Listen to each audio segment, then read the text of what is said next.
Hello दोस्तों, आप सभी का स्वागत है क्लाइमैक्स सिटी पर। So guys, most awaited apocalyptic horror film a quiet place day 1 आ चुकी है, जिसे डायरेक्ट किया था माइकल सरोनस्की ने। आप सबको बता दूं, ये मूवी दरअसल प्रीक्वल है ए क्वाइट प्लेस का, इसलिए जरूरी है कि आप बाकी पार्ट्स एक बार जरूर देख लें, नहीं तो आपको एक्सप्लेनेशन समझ में नहीं आएगा। सो बातें तो बहुत हो गई, अब बढ़ते हैं मूवी की तरफ।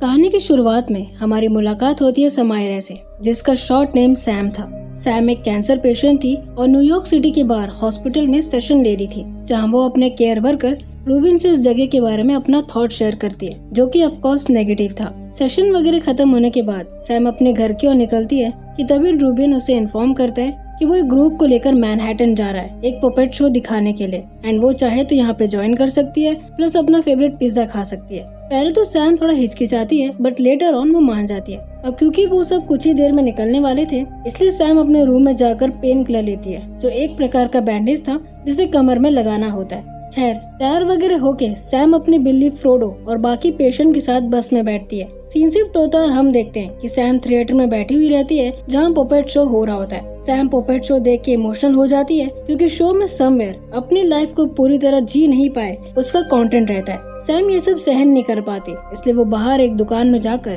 कैट फूड और चॉकलेट लेती है। उसी तरफ हम देखते हैं कि रूबिन फोन में बात कर रहा होता है, जहाँ ये रिवील होता है कि शहर में कुछ होने वाला है, इसलिए उन्हें तुरंत वहाँ से निकलना पड़ेगा। इतने में वहाँ सैम आ जाती है, जहाँ रूबिन उसे तुरंत बाकी पेशेंट के साथ बस में बैठने बोलता है। ये सुनकर सैम शॉक हो जाती है, क्योंकि उसे पिज्जा खाने का बहुत मन था। वो रूबिन से इस बात को लेकर झगड़ा करती है, बट स्टिल बस में बैठ जाती है। कुछ देर बाद सैम का ध्यान बस में बैठे बाकी लोगों पे जाता है, जो स्काई की तरफ देख रहे होते हैं। सैम भी ये देख ही रही होती है कि अचानक स्काई से बहुत सारे मेटेओर जैसे ऑब्जेक्ट्स गिरने लगते हैं एंड बहुत बड़ा ब्लास्ट हो जाता है, जिससे सैम और बाकी सब बेहोश हो जाते हैं। सीन शिफ्ट होता है और हम देखते हैं कि सैम जैसे तैसे अपने आप को बस से बाहर निकालती है कि तभी उसे अजीब सा क्रिएचर्स दिखाई दे रहा होता है, जो लोगों पे हमला करता है। सैम इन सब से भागने लगती है, बट अफरा तफरी की वजह से वो गिरकर बेहोश हो जाती है। अगले सीन में हम देखते हैं कि सैम की नींद खुल जाती है, जहाँ वो उसी पपेट थिएटर में रहती है। इससे पहले वो कुछ करती, एक आदमी जिसका नाम हेनरी रहता है, वो सैम का मुंह बंद करके रखा रहता है और इशारे में बोलता है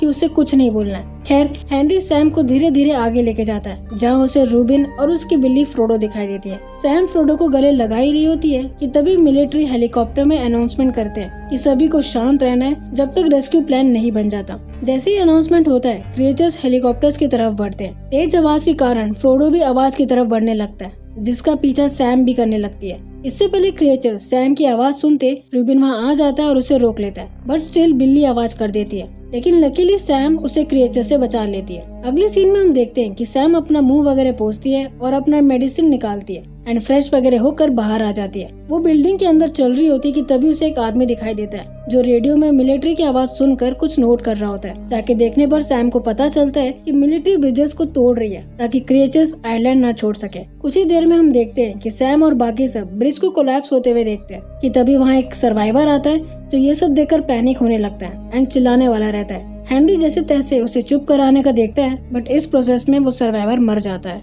उसी रात सैम रूबिन से बोलती है कि वो पिज्जा खाने के लिए जाएगी। इसलिए रूबिन ऐसा करने के लिए मना कर रहा होता है कि अचानक पावर कट हो जाता है और उसके कुछ ही सेकंड बाद ही बिल्डिंग का बैकअप जनरेटर शोर करने लगता है ताकि इलेक्ट्रिसिटी पैदा कर सके, क्योंकि वो ऐसा प्रोग्राम था। बिना बात गवाए रूबिन और सैम दौड़ के बेसमेंट की तरफ जाते हैं। रूबिन जैसे तैसे उसे टर्न ऑफ कर देता है, बट बहुत देर हो चुकी थी। वो क्रिएचर्स आवाज सुन के वहाँ आ जाते हैं और रूबिन को मार डालते हैं। ये सब देखकर सैम मुंह बंद करके रोने लगती है। इस पूरे सीन में हम इतना तो जान जाते हैं कि क्रिएचर्स देख नहीं सकते, बट उनकी सुनने की शक्ति काफी तेज थी।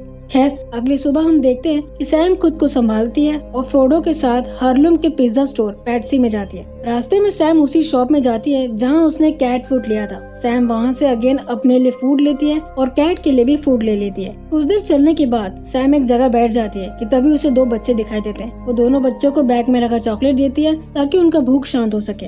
इतने में अगेन मिलिट्री एक और अनाउंसमेंट करती है, जहाँ वो बताती है कि उन्होंने एक बोट तैयार किया है साउथ स्ट्रीट सी पोर्ट में, ताकि सभी सिविलियंस आराम से निकल सके, क्योंकि क्रिएचर्स पानी में एंटर नहीं कर सकते और न ही वो पानी में शोर को कुछ सुन सकते हैं। ये खबर सुनते ही सभी लोग क्रिएचर्स के जाने के बाद उसी एरिया की तरफ जाते हैं। सैम भी बच्चों को ग्रुप में शामिल करती है। हालांकि एक टाइम ऐसा जरूर आता है जब सैम और बच्चों पे क्रिएचर्स ने हमला किया था, बट जैसे तैसे वो बच जाते हैं। एनीवे, सैम अपोजिट साइड जाती है क्योंकि उसे पिज्जा खाना था कि अचानक इतने सारे लोगों के चलने की आवाज से नॉइज क्रिएट हो जाता है, जिससे क्रिएचर्स उन पे हमला करने लगते हैं। स्टिल सैम जैसे तैसे खुद को और फ्रोडो के साथ भाग रही होती है, लेकिन अफरा तफरी के चलते फ्रोडो का पट्टा टूट जाता है, जिससे वो फ्रोडो से अलग हो जाती है। दूसरी तरफ हमारी मुलाकात होती है एरिक से, जो कि एक इंग्लिश लॉ स्टूडेंट था। एरिक अपने आप को पानी से भरे सबवे स्टेशन से बच के निकलता है एंड निकलते ही उसे फ्रोडो दिखाई देता है। यहाँ सैम एक छोटी सी गली में छुपी हुई थी कि तभी वहाँ फ्रोडो आ जाती है और फ्रोडो के साथ सैम भी आ जाता है। सीन शिफ्ट होता है और हम देखते हैं कि बारिश गिरने लगता है, जिसके चलते क्रिएचर्स को कुछ सुनाई नहीं देता। सैम पिज्जा शॉप की तरफ जा रही होती है कि एरिक उसे फॉलो करता रहता है। सैम इस चीज से इरिटेट होती है और थंडर की आवाज आते ही सैम से बोलती है कि वो बाकी लोगों के साथ साउथ तरफ जाए, बट एरिक बोलता है कि वो बहुत डरा हुआ है, इसलिए वो जाने की हालत में नहीं था। कुछ देर सोचने के बाद सैम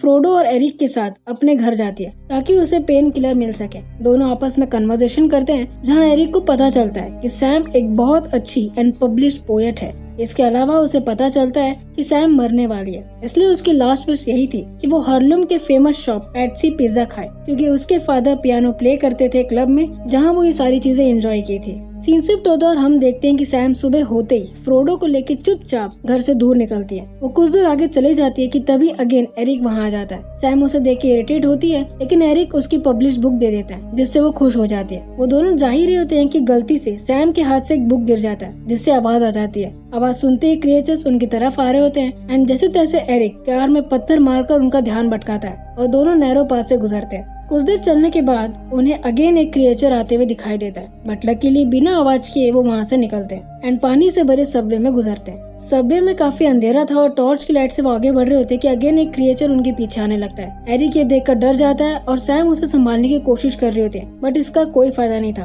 क्योंकि एरिक के मुंह से आवाज आ जाती है। क्रिएचर आवाज सुन के उनकी तरफ जाता है और दोनों खुद को बचाते हुए वहाँ से बाहर आ जाते हैं एंड टनल से गुजरते हुए चर्च के अंदर आ जाते हैं। इन सभी भागदौड़ के चलते सैम की हालत बहुत ही ज्यादा खराब हो जाती है, इसलिए मेडिसिन लेने के लिए एरिक स्टोर में चला जाता है। वो पास की फार्मेसी से मेडिसिन ले रहा होता है कि तभी उसे फ्रोडो दिखाई देता है। इससे पहले एरिक उसे पकड़ता, फ्रोडो अगेन दूर भाग जाता है। एरिक उसे पकड़ने के लिए जाता है और तभी वहाँ पे क्रिएचर्स आ जाते हैं। एरिक जैसे तैसे खुद को खंबे के ऊपर चढ़ा देता है जहाँ फ्रोडो बैठा हुआ था। इसके अलावा एरिक ये भी देखता है कि group of creatures organic seeds जो एस्ट्रॉइड्स में थे उसे खा रहे होते हैं। एनीवे, एरिक फ्रोडो को लेके वापस चर्च के अंदर आता है और सैम को मेडिसिन देता है, जिससे सैम थोड़ा बेटर फील करने लगती है। अगली सुबह हम देखते हैं कि सैम और एरिक चर्च से निकलकर पैट्सी जाते हैं, बट वो शॉप पूरी तरह तबाह हो चुकी थी, जिससे सैम रोने लगती है। एरिक उसे खुश करने के लिए पास ही के क्लब में लेके जाता है, जहाँ वो दूसरे शॉप से पिज्जा लाता है और पैट्सी लिखकर सैम को दे देता है ताकि वो अपना लास्ट विश पूरा कर सके। इसके अलावा एरिक सैम को मैजिक कार्ड का गेम दिखाकर उसे चीयर अप करता रहता है। खैर, ये सब करने के बाद वो दोनों साउथ की तरफ आ जाते हैं, जहाँ उन्हें बोट जाते हुए दिखाई दे रहा था। इसलिए बिना वक्त गवाए सैम एरिक को उसका कोट वापस दे देती है एंड उसे फ्रोडो के साथ बोट की तरफ जाने बोलती है। बट प्रॉब्लम ये थी कि बोट के हॉर्न से क्रिएचर्स वहाँ आ गए थे। स्टिल वो लोग धीरे धीरे बोट वाले एरिया में पहुँच चुके थे।